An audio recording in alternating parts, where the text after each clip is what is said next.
Now, this means of communion I'd like to explain for a little while. Now, we take what we call communion is the bread and the wine. अब प्रभु भोज का यह अर्थ मैं थोड़ी देर के लिए समझाना चाहता हूँ। अब हम लेते हैं जिसे हम प्रभु भोज कहते हैं, वो रोटी और दाखरस है। Now that has been so misrepresented till it's not even good to speak of it. Oh, how that has been misrepresented down through the years. अब इसे इतना गलत तरीके से प्रस्तुत किया गया है, यहाँ तक कि इसके बारे में बोलना भी अच्छा नहीं है। ओह, किस तरह से इसे वर्षों से गलत तरीके से प्रस्तुत किया गया है। That is really not communion. That is just keeping a commandment. See, now the reason we call it communion is because it comes from the Catholic Association. यह वास्तव में प्रभु भोज नहीं है, यह तो बस एक आदेश का पालन करना है। देखा, अब इसका कारण हम इसे प्रभु भोज कहते हैं क्योंकि यह कैथोलिक संघ से आया है। Of being the Holy Eucharist, which is literally the body of the Lord Jesus. But it isn't the Lord Jesus' body. It's only in commemoration of His body. Amen. इसके मायने में पवित्र यूहरिस्ट या अंतिम भोज संस्कार, जो कि वास्तविक प्रभु यीशु की देह है, लेकिन यह प्रभु यीशु की देह नहीं है, यह केवल उसकी देह की समारोह में है। I don't care how many priests or preachers or whoever blesses that, it's still bread and wine.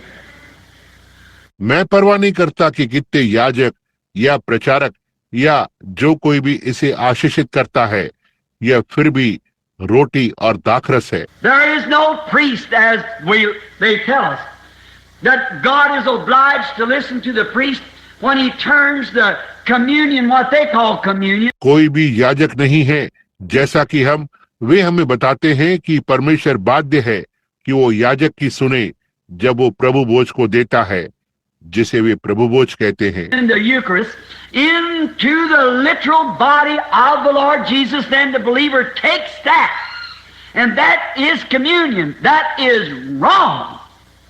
यूरिस्ट या अंतिम भोज संस्कार प्रभु यीशु की वास्तविक देह में तब विश्वासी से लेता है, और यह प्रभु भोज है, यह गलत है। Commune is to talk to, commune with. Something that you can speak to and it'll speak back to you. Amen. Commune या प्रभु भोज, बात करना, उसके साथ वार्तालाप करना, कुछ ऐसा जिस पर आप बोल सकते हैं और यह आपसे वापस बात करेगा। That's communing. A wafer cannot speak back. Amen. So really the real communion is the Holy Spirit speaking back. यह बातचीत करना है। एक पतली सी पपड़ी वापस बात नहीं कर सकती, तो वास्तव में वास्तविक प्रभु भोज पवित्र आत्मा है जो वापस बोलता है। When you ask him, then he speaks back. That is correct communion. This is a memorial to take of his crucifixion and his resurrection, and not a communion. जब आप उससे पूछते हैं, तब वो वापस बोलता है, यह सही प्रभु भोज है। यह एक यादगार है लेने के लिए उसके क्रूस पर चढ़ने और उसके पुनरुत्थान का, और ना ही एक भोज के लिए। We call it that, but it isn't. It comes from the Catholic Church of taking this wafer, as we went through the other day in the order and talking about it on paganism versus Christianity. हम इसे ऐसा कहते हैं, लेकिन ऐसा नहीं है। यह कैथोलिक कलीसिया से आया है, इस पतली सी पापड़ी को लेते हुए, जैसा कि हम उस दिन क्रम में से होकर गए हैं और उसके बारे में पागानवाद बनाम मसीहत पर बात कर रहे थे। How that this little round wafer is the literal body of Christ. Now the Catholic Church believes that. You ever notice them pass in the church? They cross themselves, tip their hats and so forth. कैसे ये छोटी सी गोल पतली सी पापड़ी मसीह की वास्तविक देह होती है, अब कैथोलिक कलीसिया यह विश्वास करती है, क्या आपने कभी उन्हें एक कलीसिया से बाहर गुजरते हुए ध्यान दिया है? वे हाथ से अपने आप को क्रूस बनाते हैं, अपनी टोपी को झुकाते हैं और आदि आदि। It isn't the church, it's that wafer in there, that body that the priest has turned from a wafer to the literal body of Christ. यह कलीसिया नहीं है, यह वहां पर वो पतली सी पापड़ी होती है, वह देह जिसे याजक ने पतली सी पापड़ी से मसीह की वास्तविक देह में बदल दिया है। Where the rats and mice could pack it away. Why you can't think of civil thinking. जहां पर चूहे और मूस इसे उठाकर ले जा सकते हैं, आप क्यों नहीं सोचते आम नागरिक की सोच की तरह सोच रख सकते? And think that a piece of bread would be a body of the Lord Jesus. It cannot be. और सोचते हैं कि रोटी का टुकड़ा प्रभु यीशु की देह होगी, यह नहीं हो सकता। Communion is to talk and it talks back. Something that you talk to, the very word commune means to talk to or be associated with something that's talking back to you. प्रभु भोज का अर्थ है बात करना और यह वापस बात करता है, कुछ तो जिससे आप बात करते हैं। कम्युनियन शब्द का अर्थ होता है बात करना या किसी ऐसी चीज के साथ जुड़ना जो आपसे वापस बात कर रही है। And God talks back to you, communion.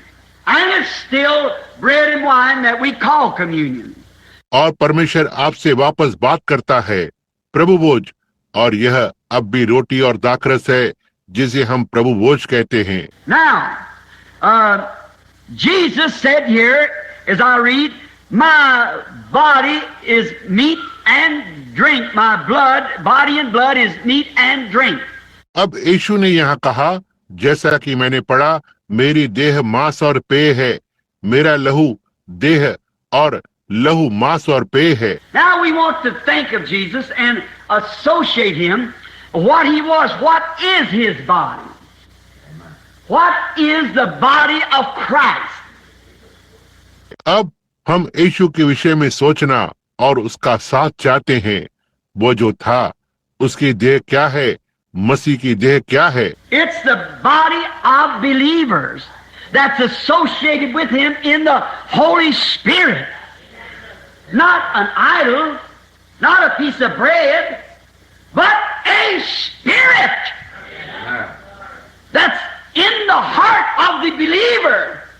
यह विश्वासियों की देह है जो उसके साथ पवित्र आत्मा में जुड़ी हुई है, ना ही कोई मूर्ति, ना ही रोटी का टुकड़ा, लेकिन एक आत्मा जो विश्वासी के हृदय में है। And they are associated together that when man and God can talk to each other, sons and daughters of God. और वे एक साथ जुड़े हुए हैं कि जब मनुष्य और परमेश्वर एक दूसरे से बात कर सकते हैं, परमेश्वर के पुत्र और पुत्रियां। Mortal man, through the shedding of the blood, brought remission of sin. मरणहार मनुष्य लहू के बहाने के द्वारा पाप की क्षमा को लेकर आया। And this man and this woman, boy or girl that has fellowship with Christ is communing with him. Amen. The body. और यह पुरुष और यह स्त्री, लड़का या लड़की जिसकी मसीह के साथ संगति है, उसके साथ बातचीत कर रहा है, वो देह। As a husband and wife would sit down and talk it over, or a boy and his girlfriend, Christ and his church is communing together. जैसे कि एक पति और पत्नी बैठकर और इस पर बात करते हैं, या एक लड़का और उसकी लड़की मित्र मसीह और उसकी कलीसिया एक साथ बातचीत कर रहे हैं। That's the reason we can hear from him and see the future before it gets here, and can tell the future that it's perfect because that we commune with the God who holds eternity in His hand. यही वो कारण है कि हम उससे सुन सकते हैं और भविष्य को देख सकते हैं इससे पहले कि वो यहाँ आए और भविष्य को बता सकते हैं कि यह सिद्ध है क्योंकि हम परमेश्वर के साथ बातचीत करते हैं जो उसके हाथ में अनंतता को थामे हुए है। Communing one with another, the body of Christ, the mythical, spiritual body of Christ. एक दूसरे के साथ बातचीत करना, मसीह की देह, रहस्यमयी मसीह की आत्मिक देह, Not associated with any kind of an idol or a bread or a wine, but in a spiritual form. ना ही किसी प्रकार की मूर्ति के साथ या एक रोटी या कुछ दाख रस के साथ, लेकिन एक आत्मिक रूप से। Now Jesus said the same thing. If you take St. John the 4th chapter, talking to the woman at the well, she was speaking on things such as our fathers drank at this fountain and dug this well. अब यीशु ने उसी बात को कहा।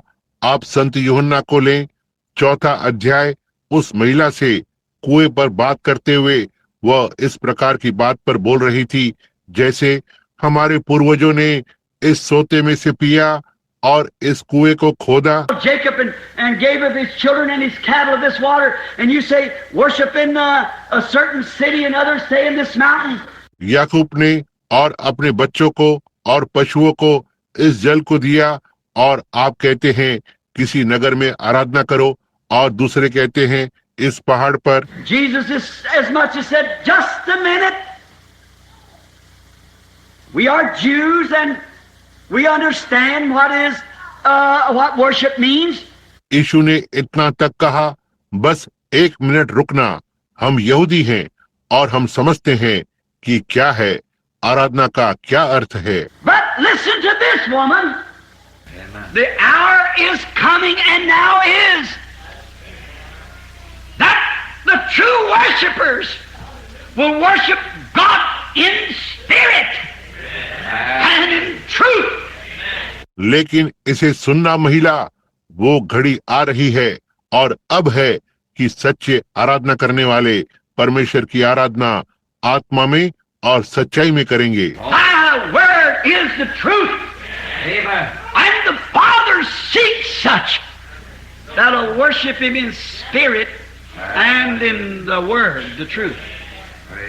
तेरा वचन सच्चा है और पिता ऐसों को ढूंढता है जो उसकी आत्मा में और वचन में सच्चाई में आराधना करें। Thy word is truth. Now, He told that to the woman. तेरा वचन सच्चा है। अब उसने यह स्त्री को बताया। See, Christ, God is a spirit. Christ means the anointed one, a man anointed with God, which made Him the Christ. देखो, मसीह परमेश्वर एक आत्मा है। मसीह का अर्थ है अभिषिक्त, परमेश्वर से अभिषिक्त मनुष्य, जिसने उसे मसीह बनाया। Now, Christ said, I am food and drink. Not a wafer. Not a wafer that we take here. That isn't Christ. अब मसीह ने कहा, मैं भोजन और पेय हूँ, ना ही एक पतली सी पापड़ी, ना ही एक पतली सी पपड़ी जिसे हम यहाँ लेते हैं, यह मसीह नहीं है। The wine that we drink at the altar is not Christ. It represents Him in a figurative way. जो दाखरस हम वेदी पर पीते हैं, वो मसीह नहीं है, यह उसका प्रतिनिधित्व करता है एक दृष्टांत रूपी तरीके से। But Christ is the Holy Spirit, the anointing that's upon the church. Amen. That is the meat and the drink. लेकिन मसीह पवित्र आत्मा है, वो अभिषेक जो कलीसिया पर है, यही वो मांस और पेय है।